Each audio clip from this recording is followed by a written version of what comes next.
ஒரு இடைச்செருகலாக தொலைக்காட்சிகளில் இது பிரேக்கிங் நியூஸாக வருகின்ற போது முதலமைச்சருடைய பயணம், அந்த நோக்கம் மதிமுக பொதுச் செயலாளர் தலைவர் வைகோவுடைய இந்த நடவடிக்கைகளால் சீர்குலைக்கப்பட்டிருக்கிறது என்ற குற்றச்சாட்டையும் அவர்கள் மறக்க மாட்டார்கள் என்று நான் கருதுகிறேன். எனவே முதலமைச்சருடைய பயணம் வெகு சிறப்பாக நடத்தி தாயகத்துக்கு வந்திருக்கிறார். அவரை தாய் தமிழ்நாட்டில் வரவேற்பது ஒவ்வொருடைய குடிமகனின் கடமை என்பதை நேரத்தில் நான் பதிவு செய்ய விரும்புகிறேன். எங்களுடைய இயக்கப்பணிகள் தொடர்ந்து முன்னை காட்டிலும் முழு வீச்சோடு முழு வேகத்தோடு நாங்கள் பயணம் செய்ய ஆயத்தமாகி கொண்டிருக்கின்றோம், திட்டங்களை வகுத்துக் கொண்டிருக்கின்றோம்.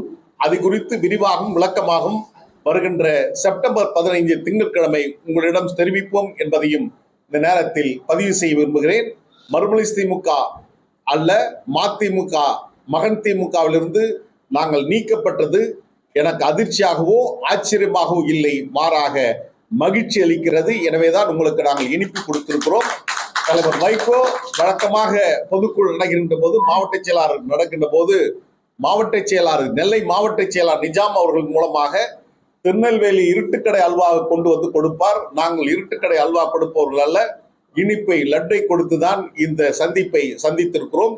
கூட்டணியில் இருந்தாலும் அந்த கூட்டணிக்கு எதிரான எல்லா வேலைகளையும் மகன் திமுக செய்து கொண்டிருக்கிறார். முதலமைச்சர் இன்று காலையில் தான் வெளிநாடு இருந்து வந்திருக்கிறார்.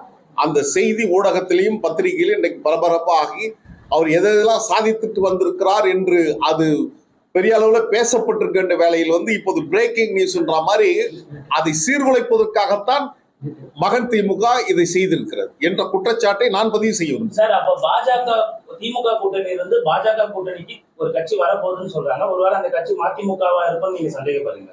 அது நான் ஏற்கனவே சொல்லியிருக்கேன். ஏற்கனவே அவர் வெளிநாட்டில் படிக்க சென்ற மாணவர்கள் ரஷ்ய ராணுவத்தில் சேர்ந்திருக்கிறார்கள் ஒரு பொய்யான அவதூறான குற்றச்சாட்டை துரை சொன்னார். ரஷ்யா ராணுவம் என்பது உலகத்தின் மிகப்பெரிய ராணுவம். உலகத்தில் அமெரிக்கா ரஷ்யாவுக்கு நிகரான ராணுவ பலம் எங்கேயுமே இல்லை. ஏதோ அவர்கள் ஏதோ கூலிப்படைகள் வைத்து நடத்துவதை போன்று ஏதோ மாணவர்களை கொண்டு அவர்கள் யுத்தம் நடத்துகிறார் என்ற குற்றச்சாட்டை துரை வைத்துக் கொண்டு வருகிறார். அது ஒரு தவறான முன்மாதிரி. ஒரு நாடை குறை சொல்கின்ற அதிகாரம் படைத்தவர் நீங்கள் அல்ல. அதற்காக வெளியுறவு கொள்கைகள் இருக்கிறது. அந்த வெளியுறவு கொள்கை என்ன என்பதை அதற்கான அமைச்சர் இருக்கிறார், பிரதமர் இருக்கிறார். ஏன் அதையெல்லாம் செய்யாமல் குறைந்தபட்சம் தமிழ்நாட்டுடைய முதலமைச்சர் தளபதி அவர்கள் பொறுப்பேற்றதற்கு பின்னால் வெளிநாடு வாழ் தமிழர் நலத்துறையும் முதன்முதலாக உருவாக்கினார். மாண்புமிகு அமைச்சராக மஸ்தான் இருந்தார், இப்போது அண்ணன் நாசர் அவர்கள் இருக்கிறார்கள். அவரிடம் இது குறித்து வேண்டுகோள் வைத்திருக்கலாம். அவர்கள் பெற்ற 68 பேர் கையெழுத்தில் பாரதிய ஜனதா கட்சி உறுப்பினருடைய கையெழுத்தை பெற்றிருக்கிறார். எனவே பாஜகவுடைய கையெழுத்தை பெற்றதே குற்றம் என்பதுதான் நாங்கள் குற்றச்சாட்டாக வைத்திருக்கிறோம். இது கள்ளக்கூட்டணி பாஜகவுடன் இருக்கிறது என்பதை நான் பதிவு செய்திருக்கிறேன்.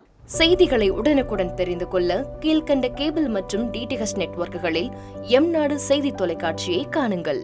பாதகம் செய்பவரை கண்டால் நாம் பயம் கொள்ளலாகாது பாப்பா. மோதி மிதித்து விடு பாப்பா, அவர் முகத்தில் உமிழ்ந்து விடு பாப்பா. அண்மை செய்திகளை உடனுக்குடன் தெரிந்து கொள்ள இணைந்திருங்கள் எம்நாடு தொலைக்காட்சியுடன்.